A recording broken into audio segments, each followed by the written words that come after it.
高市総理が打ち出した衆議院の早期解散。これに対して立憲民主党は、公明党と新党を組むかもしれない。つまり、立憲公明党を目指して協議を行うというニュースが入っています。今回の動画では、衆議院の早期解散の影響などについて解説していきます。2025年の年末では、早期の解散といった話題は、あまり出ていませんでした。というのも、来年度予算案について自民党と日本維新の会、そして国民民主党もこれに賛同する意向を示していたことから、予算が成立した後での選挙がある程度想定されていたからです。ところが、年明け早々に衆議院の早期解散の報道が出ると、その後次々と関連ニュースが出て、そして今日ついに高市総理自身の口から、早期解散の意向が示されました。この早期解散それ自体にもメリットとデメリット両方があります。ただこの点についてはちょっと後回しにして、まずは立憲公明党についての言及を先にしておきましょう。去年の年末からいきなり年始になって早期解散の話が出たことから、野党としては選挙準備があまりできていなかったのではないかと指摘されています。野党間での選挙区調整は当然ある程度行わなければ、選挙区においては共倒れになります。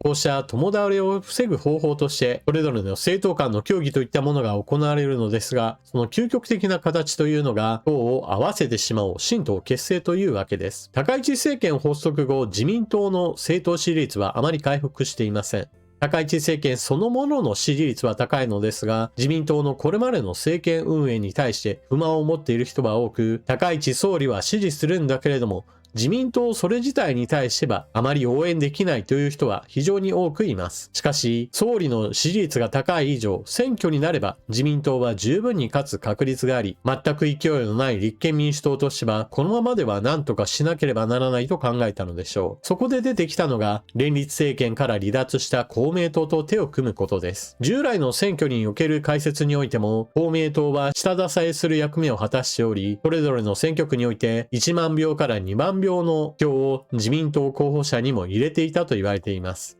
公明党が離脱することにより、この票数が野党系に流れれば、選挙においては自民党は決して楽に戦うことはできないと言われています。しかし、いっそのこと、新党を結成して合流すれば、票を確実に取れると考えた可能性があるわけです。しかし、これは明らかに、それぞれの支持者を無視した、また国民全体から見てもおかしな政治的な判断です。そもそも立憲民主党と公明党においては、政策的にも決して共通点が多いわけではありません。これまで連立与党内で基本的には自民党の政策とある程度すり合わせを行ってきた公明党に対して、立憲民主党は基本的には自民党の政策に対してはほとんどノーを突きつける役割を果たしてきました。まあそれだけに水と油とも言えるようなこの両党が一緒になるということそれ自体が選挙のためだけの新党だというのを非常に表していると思います。そして私自身は決してこの早期解散に対して賛成はしていませんでした。というのも、来年度予算案においては、給食費の無償化のような、国民生活にも関わるような政策の予算なども組まれていることから、まずは予算を成立させてから選挙すればいいじゃないかと考えていました。しかし今回の立憲公明党という構想というものを見れば、高市政権には何としてでも勝ってもらわなければなりません。というのも、立憲公明党が議席を大きく伸ばすようなことがあれば、日本の政治は非常に大きな後退を迫られることとなります。例えば、公明党の安全保障関連の政策としては、基本的に自民党のブレーキ役を自称していました。しかしそのブレーキというのは明らかに今の国際環境とは合っていません。自分の国を自分の力で守ろうと考えた時には、様々な方策を打たなければなりません。公明党はそれらの政策についてことごとく邪魔をしてきた政党です。一方で立憲民主党の側も、現在の国際環境には全く適合していません。自民党を批判することが目的化していて、安全保障関連の政策についても現実から程遠い机上の空論ばかりを述べる、そういった政党です。そのようなものが合わさった政党がもしも選挙で議席を伸ばすようなことになれば、今の厳しい周辺環境に対応することが難しくなってしまいます。さて、立憲公明党についての言及をしてきましたが、じゃあこの時期における解散のメリット、デメリットについての解説をしておきましょう。まず基本的なこととして、現在の高市政権は国民支持率が非常に高い状態です。様々な世論調査が行われていますが、おおむね支持率は6割から7割を記録しています。低いところでも 60% 以上を記録していますから、どこか特定の団体やどこか特定の人たちだけに聞いたような内容ではありません。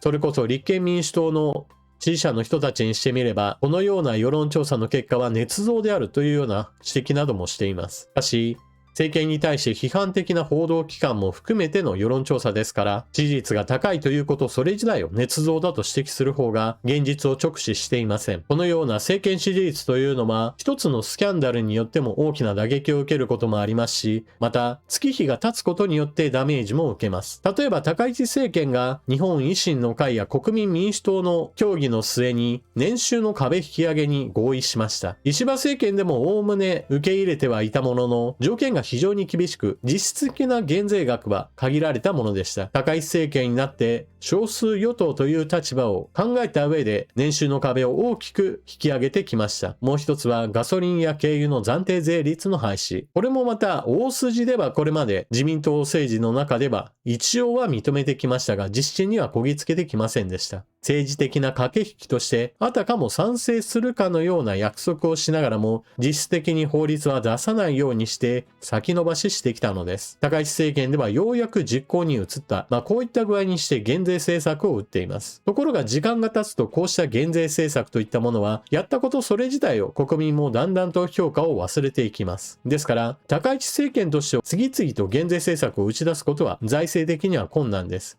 政権発足直後に行ったこの減税政策の効果を多くの人たちが覚えている間に選挙をするというのは一つの勝利につながるためのポイントです。一方でデメリットは非常に大きくあります。せっかく減税政策を打ったにもかかわらず、来年度予算案にそれらを全て盛り込んでいくといったことを考えた場合においては、どうしても法案成立が遅れて、次の春から実施ができなくなるといった話などもあります。そのためには暫定予算を途中で組んで、ある程度動かすといった手もあるのですが、国民の側から見れば本当に暫定予算が通るかどうかもわからない中で、選挙が行われてその選挙期間中には国会が動かないというのは批判の対象となってしまいます。理想的な展開としては、それこそ高市首相が自分はこれをやりたい。しかし今の議会勢力の構図においては難しい。だからこそ選挙に打って出るんだというかなりわかりやすいシナリオを描くというのが一番良かったでしょう。それこそ通常国会において予算案は通った。しかし、ある A という政策については叶うことができなかった。だからこそこれをやるんだ。やるためには国民の支持が必要だというようなシナリオを作った上で選挙に打って出るというのが私は一番良かったと思っています。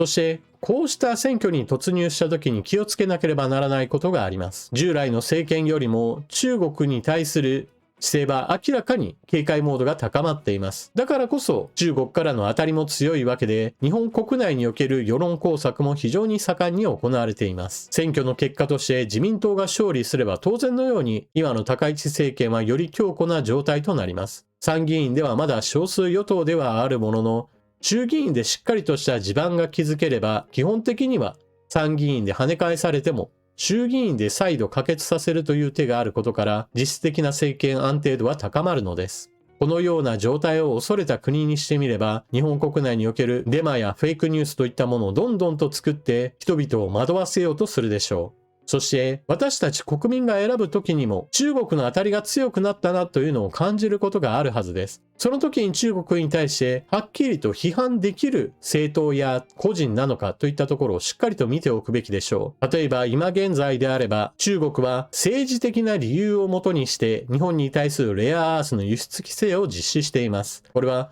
国際商法上における話として政治的な理由を原因として経済的な圧力を加えることそれ自体がやってはいけないことです。ところがあたかもそれが当たり前のように受け止めて何にも文句を言わない政党や政治家といったものは今後の国際情勢においても全く日本のためにはなりません。中国のやっているおかしなことをおかしいぞとはっきりと言ってその上でじゃあそれを回避するためにどうするのか同盟国友好国との関係をいかにして活用して対抗していくのかそうした前向きな話で物事を解決に持っていくそうした考え方をできる政党や政治家といったものが必要です。自分たちには何も関係がないかのように黙りこくってそれでいて日本は大事ですなんていうような政治家は決して今回の選挙では選んではいけません。今回の立憲公明党が誕生するかもしれない、そうした新党構想についてのニュース、あなたは聞いてどう思われたでしょうか。ぜひともコメントしていってください。それでは今回の動画はここまで。最後までご視聴いただきありがとうございました。チャンネル登録していない方はぜひともこの機会にチャンネル登録よろしくお願いします。それでは次の動画でまたお目にかかりましょう。またね。